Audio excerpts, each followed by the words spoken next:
Well, I got a story here for you, Sarah, from the 74. Out of Virginia, Democratic lawmakers are seeking to ban public colleges and universities in the states from providing admissions preference to legacies, or students who are related to alumni or donors of the institution. The legislative push in the state is mirroring similar activity in other states and has come following the US Supreme Court's ruling back in June that declared that race-conscious admissions policies at public and private colleges was unconstitutional. In support of the measure, Virginia State Senator Schuyler Van Valkenburg said, quote, "Teaching in a classroom every day, I see how hard these kids try to get into colleges, how much they stress over getting into colleges, and having all these things come together. The Supreme Court case, knowing that Virginia has a higher percentage of its universities use legacy admissions, and kind of seeing the role it plays in day-to-day in my day job, it was kind of a no-brainer for me to put this bill in to try to make the process a little bit more merit-based." Since 2015, more than 100 colleges and universities have ended legacy admissions preferences, but close to 800 still use the practice as of 2020. A similar legislative push is happening at the federal level, with Democratic Senator Tim Kaine and Republican Senator Todd Young proposing the Merit Act, which would prevent accredited colleges and universities from giving admissions preferences based on the applicant's relationship to alumni or donors. Now, as we talked about in the article, Sarah, a lot of this push lately has come following this recent Supreme Court ruling in Students for Fair Admissions v. Harvard, which overturned a great deal of 14th Amendment precedent by saying that private and public colleges alike can no longer use race as a factor in college admissions. And so in response, a lot of legislators said, well, if we're going to make admissions truly, quote unquote, merit-based, then we also need to remove admissions preferences for these legacies, these relatives of donors and alums, and make it a truly, quote, merit-based admissions process. And there's a lot of considerations back and forth here, and we can talk about some of the arguments in both directions. But this is something that sort of hits home for the students that we work with, Sarah, because college admissions are always on their mind from a very young age. Yeah, and so I don't spend a ton of time working with students who are already in college and understanding the admissions process. So I guess I'm wondering, it's my understanding that many colleges kind of have um I guess for lack of a better term, quotas to support admission for underprivileged or underserved communities. And that might include first time college goers, right? So if you are on the other end of that, someone who has maybe you're the first in your family to go to college, that would be kind of a preferential admissions process. Is that correct? A lot I mean, it's going to vary from institution to institution, but yeah, a lot of Right. the colleges might, maybe not as an explicit quota, but they may give preferences to students from underprivileged backgrounds simply because they know that these are students that maybe didn't have as many of the same advantages as students from more affluent backgrounds. And so they are trying to ensure a more level playing field in the admissions Right. process. You'll take those backgrounds into account.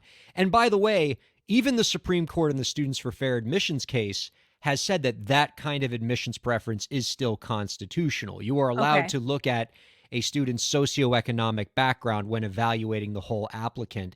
Um, and so, those kind of preferences still, at least according to current legal precedent, still pass constitutional muster, as would legacy admissions, right? So far, there hasn't been any constitutional case in which anybody has said that legacy admissions would violate the 14th Amendment. It's just a race-based admissions, which has not met the Supreme Court standard under the 14th Amendment recently.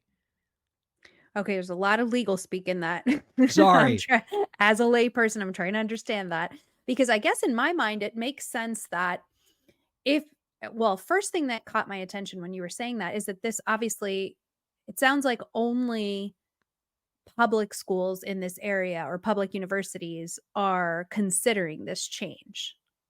Well, that's not fully true either. Okay. Certainly, public universities are going to be more at the forefront with this because those are the institutions that are directly controlled by the state governments.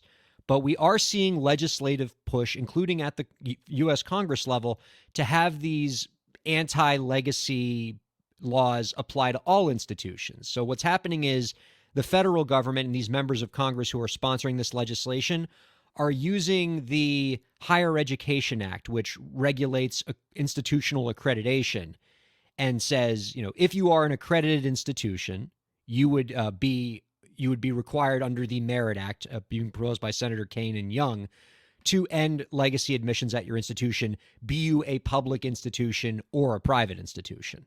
So I wonder, and again, this is me asking for others who may not understand, when we talk about legacy admissions, does it mean that essentially if a parent or donor or some person that you are related to attended this university, you are guaranteed a spot in that university? Or is it kind of, okay, we have all these boxes, and if you meet all these requirements, you and a person who has no relationship to the university, all things being equal, this is one extra tick in the box for you? Generally, the way you're going to see legacy admissions take shape is it's a plus factor, right? Okay. It's not going to be, if a student, at least in theory, if a student is wholly unqualified, the mere fact that they are the child of a alum is not going to get them admitted. But then again, that's probably a sliding scale, right? You can imagine at some Right. institutions, if you are the child of an extraordinarily wealthy donor, somebody who's donating tens of millions of dollars to the university, you could probably get into that school even if your academics are significantly under the standard. And see, that sounds messy to me because that harkens back to, like, the college admissions scandal that happened a couple years ago Mhm. when we were talking about how people were donating and doing all of these superfluous things to get their kids into certain schools. Oh yeah, no, it's interesting with that college admissions scandal, right? Because in a lot of ways, the crime that a lot of those Hollywood celebrities got in trouble with, it isn't that they paid money to get their kids into colleges, because parents have been paying They've been, yeah, money to that get their kids seems into like a college for practice. generations. Yes. Um, Really, their crime was that they didn't pay enough, right? Because if they had paid, millions of dollars to the university directly, they would have gotten their kid into that university and that would have been completely legal. What they Wow. tried to do was pay slightly less than millions of dollars to some admissions consultant who unfairly gamed the system to get their kids into the university. And if you're seeing some measure of hypocrisy with that, A little bit. I'm with you on that. Yeah. Now, I do think there is some merit to the university's argument in term, because there are plenty of, the vast majority of universities still employ some amount of legacy admissions. And if you were to ask them to defend these policies, they would say things like, it's good to have alumni engagement, right? A university is well served by having multiple generations of students attend that school and create these, family trees that are deep into that university, creating that strong relationship. Me and all my brothers and a lot of my uncles and aunts all went to the University of Miami, and that's a great point of pride for us. And they'll also say, hey, it's about the endowment. If Mm. admitting a student into a college means that university is going to get a lot of extra funding, which they can use, by the way, to potentially fund scholarships for underprivileged students, that might be something that can help underprivileged students a lot more than it hurts them. There's a lot of nuance to this, and I think there is a defensible position for the universities to have, but I can't discount the fact that in the light of cases like this recent Supreme Court case, which did take uh, direct aim at race-based admissions, there's going to be intense scrutiny for other kinds of non-merit-based admissions, including legacies. Right. And so what other considerations do you think potentially could be on the chopping block? I mean, like in addition to, what other things could there Legacy be? I mean, status, yeah, so when we're talking about merit-based, we're talking about things that most people have probably considered with, college admissions, GPA, SAT or mhm. ACT scores, excuse me, um, class rank, a lot of quantifiable metrics. But it sounds like a lot of universities and are also considering outside factors that maybe the public is not always aware of. Well, I know that a lot of universities will, for example, look at a student's status as an athlete. Oh, Even absolutely. even if a student does, even if that particular university doesn't have a isn't going to give a student a scholarship as an athlete in a particular sport because it's a non-scholarship sport, they might give a preference to a student that has athletic skill simply because they want that student to play sports for that school, even if it's a non-scholarship sport. And yeah, and to your point, Sarah, that's where we kind of get into this gray area where on the one hand, that student is demonstrating some kind of ability that is directly valuable to the college. On the other hand, that's not the kind of skill that we might directly associate with being deserving of a seat in a college. GPA, test scores, co-curricular activities. It can get very, very hairy the more you dig into it. Yeah, and I could see too that they might make an argument where that's just showing how well-rounded that student is, the same way that if, they were on the debate club or something like that on the debate team would give them a more well-rounded applicant. And again, I could see how that opens up a lot of debate because athletics and academics do have lots of positive correlations. Yep.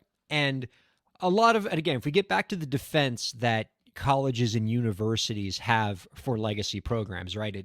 It benefits the campus through additional donations, through deeper family relationships within institutions. Like the whole institution is better off from legacy admissions. I mean, these were the same arguments that colleges were making with race-based admissions. The arguments that were being making was by bringing in a more diverse student body onto a campus, it enriched classroom discussions, it made the uh, campus more worldly and cosmopolitan.